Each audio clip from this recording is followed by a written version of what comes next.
Here we have a normal, healthy young man. And here we have a fellow who's been experimenting with PlayStation for only a few minutes.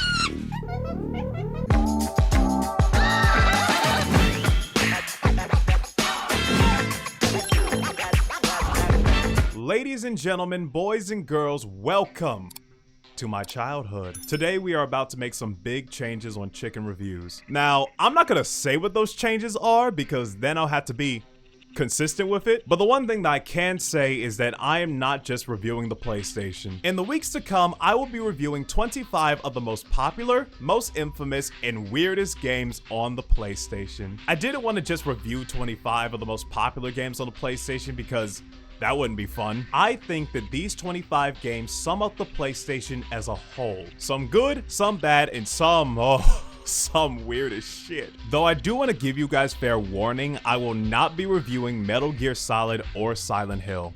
Why? Because I have videos planned for those series in the future. And obviously, I'm not going to review games I've already talked about like Resident Evil 2 or Final Fantasy 7. And don't you guys worry, I will still be covering recent games on top of doing this. But enough yapping. It is time for us to begin our journey into the era of the original PlayStation. I was going to call this the month of PlayStation, but there is no way in hell I can finish 25 videos in a month, right?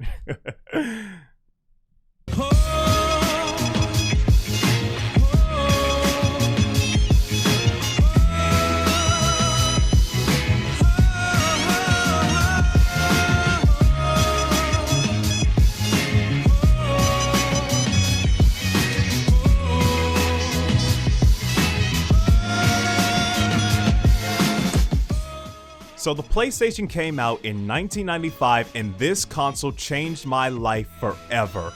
And also terrified me because I don't know why, but the startup screen was scary to me as a child. They are sucking out my soul. The PlayStation may have not been the first console to delve into 3D, but it was damn sure the console that defined the 3D era of video games. Hey, time to load up on PlayStation games. Greatest hits are on sale. Crash Bandicoot, Jet Moto. But I don't even have a PlayStation. You do now.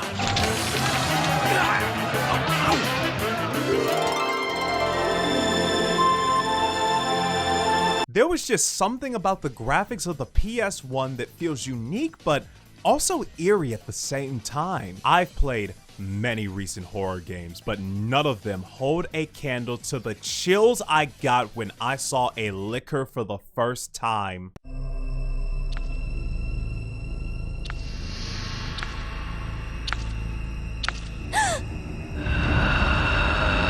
While the Sega Genesis was the first console I ever played, the only game I ever played on that console was Sonic and the Power Rangers movie game.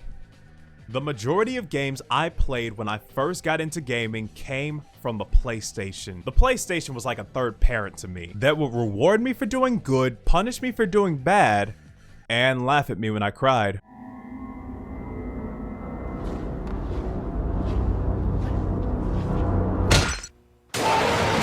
You don't hunt them, they hunt you. Dino Crisis from the makers of Resident Evil. PlayStation. The PlayStation threw out the old generation of cartridges and gave us the new generation of disc, which also meant we had to create new ways to fix our games. Instead of blowing on cartridges, we now had to use toothpaste. And to be honest, I did not even own that many games on the PlayStation. But it felt like I did because of the insane amount of demo disc I owned.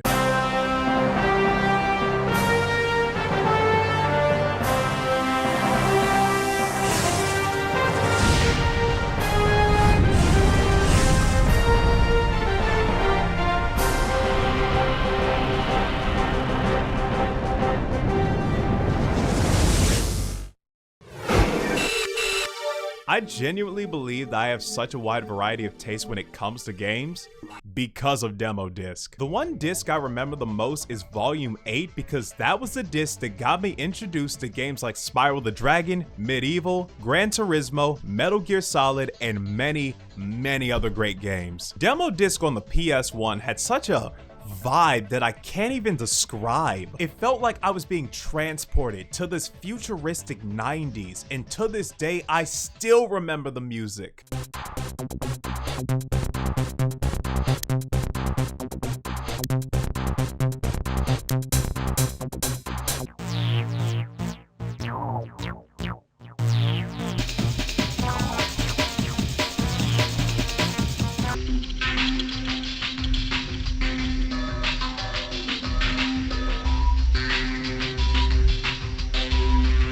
And as a kid, I didn't even know that they were demos. I was out there thinking I beat over 30 games when in reality, I didn't even beat one. Because even the full games I own, like Crash Bandicoot or Parappa the Rapper, I never beat. Here's a fun fact about me.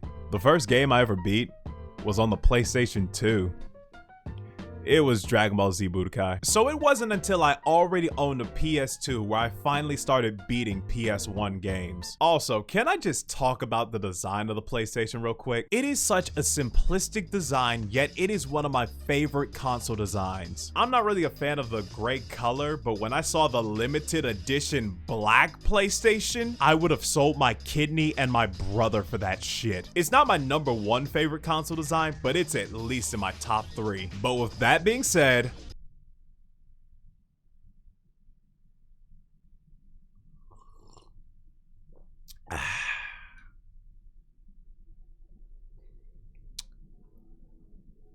the DualShock is the greatest controller design of all time. I am biased as fuck and I don't give a fuck. There's a reason Sony went 3 console generations and never changed this design. Because why the fuck would you change perfection? I do like the DualShock 4 and 5, hell I'd even say they feel better in your hand, but there is just something about this controller design that makes me believe that this is the definitive way to play any video game.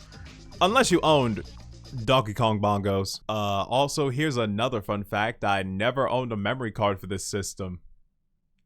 Didn't even know what a memory card was until the PS2 era. I was 4. So whenever I got far in a game like Crash Bandicoot and then I turned off the system, I would immediately be back at the beginning.